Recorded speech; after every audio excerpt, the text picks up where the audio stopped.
Hi, it's Wednesday evening, and I would just like to briefly go over Chapter 3, the quiz number, a bit for quiz number 3 for you to be well prepared for it, and also luxury assignment number 3 that's going to be due this Friday. So in Chapter 3, there's nothing of extreme interest or it's not very exciting to read. But I think when you think about some of the factors, for example, I'm looking at page 60 and 61, because there are going to be questions from this on the quiz, on the social, on the environmental, on the forces that firms don't particularly have control of. So each firm, each organization, it can be Brooklyn College, it can be a hospital, it can be Prada or Burberry. Each of these organizations or firms operates within an environment. And they don't have control of the environmental factors. They don't have control of the economy. They don't have control of, technology, changes in technology. They don't have control of social factors that happen around them.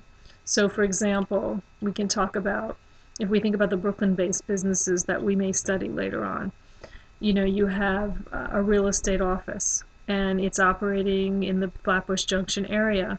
And let's say we have traditionally had a very large Caribbean American population, but let's just say that that population starts to move out to Long Island and to Florida and, to another location, or they become very prosperous and they no longer want to live in this neighborhood and they decide to go elsewhere.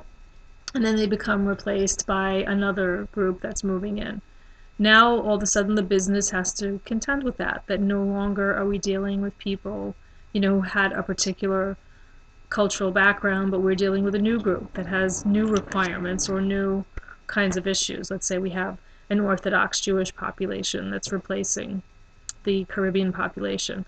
So now maybe we need to think about things that we never thought about before, like having an apartment or having a house that might have two kitchens for people that are keeping kosher and need to have separate cooking areas for different types of food, which would never have been an issue before with the Caribbean population. So that's something that the business doesn't really have control of, but has to respond to. Or if all of a sudden, for example, you're in a certain neighborhood and let's say a university is built just a few blocks away. Now you have a totally different population, students. You've got to think about what kind of services that demographic needs that might be different from senior citizens or people that were in the space before. Technological changes. You'll see when we talk a little bit more about the Brooklyn businesses, there was an example that the person, Lisa Solomon, who's the director of this business improvement district at Brooklyn College, that's supposed to help these businesses become more successful. She was giving me an example of a real estate office, and the real estate office, the woman who works there is probably an older woman, and she told Ms. Solomon, I would be delighted if I had a group of students come and study my business and give me advice about marketing. I can barely turn on my computer. Everything I have is I do in pen and paper. I write things, I record things in files that I keep in the drawers. And she's not using technology because she doesn't know how to use it. And so imagine, a couple of students coming in and being able to help her transform her business into something that would take advantage of the environmental changes in technology that perhaps she can learn or adapt to, or she can have somebody, an assistant who might help her in doing things. And the business can really be very drastically changed and improved. So there's also competitive forces that operate in the environment. So you have that real estate office, or you have this luxury brand, you have a flagship store, and all of a sudden another store opens 2 doors away, and that store, people are more interested in, it has more contemporary appeal, and now all of a sudden, your store is not visited as much because you have to. So how do you respond to that? So that's something that the business doesn't control but has to adapt or adjust to. So all of those things are important for us to understand, and I think they'll become more interesting again when we apply them to something that we're actually thinking about or doing. Also, an important thing to note for the quiz, or just to understand in general, think about the different generational cohorts. So most of us at Brooklyn College, most students in the class are going to be from Generation Y, born from 1977 to 1994. So Generation X, baby boomers, these are some of the other cohorts that have a different profile. It doesn't mean that people are obviously all the same. Just like if we think about multicultural marketing, right? The Hispanic consumer, you can have a Hispanic consumer that's extremely wealthy, right? That, shops routinely, that buys all their children's clothes at Burberry and shops and buys stuff at Tiffany's and Prada. You can have, and it has a very high level of education and a high social status. You can have a Hispanic customer like that, and you can have a Hispanic customer or client or consumer who might be a recent immigrant who has very little education, who doesn't speak the English language very well, who is very struggling financially. So you can't easily speak. We can't put all Hispanic consumers into one particular classification.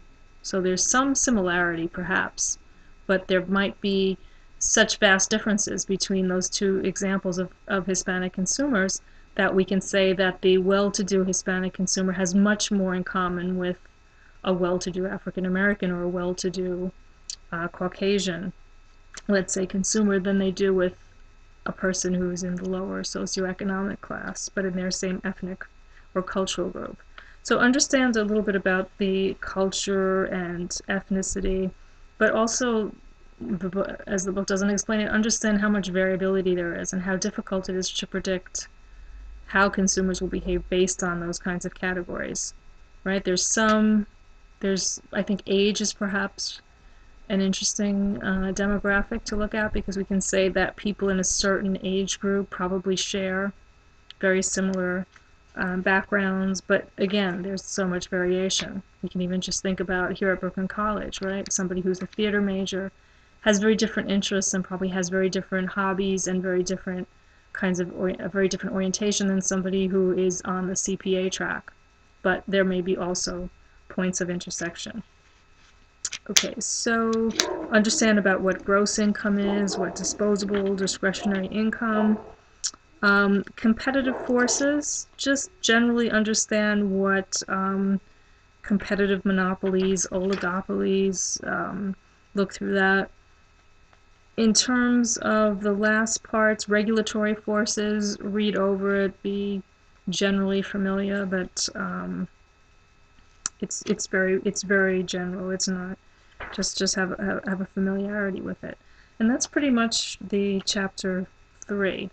So next thing I would like to just talk about very briefly is the luxury project. So we have another luxury project due Friday before midnight, and for this luxury project, what you're really going to ideally be doing, and most of you have read all the projects that you've handed in, most of you are in a very good standing to do this in an excellent way.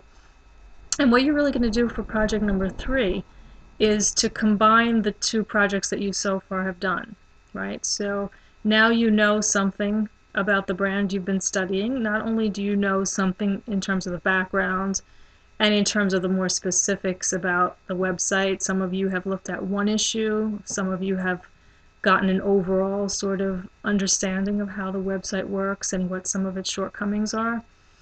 And then you've identified in project number 2 how you're going to study that issue that you identified as being interesting, as being important to learn more about, for the ultimate goal, pretend again you're working for a consulting firm, for the ultimate goal of being able to provide some kind of strategic marketing plan to this organization to improve itself on some issue that's really in need of improvement.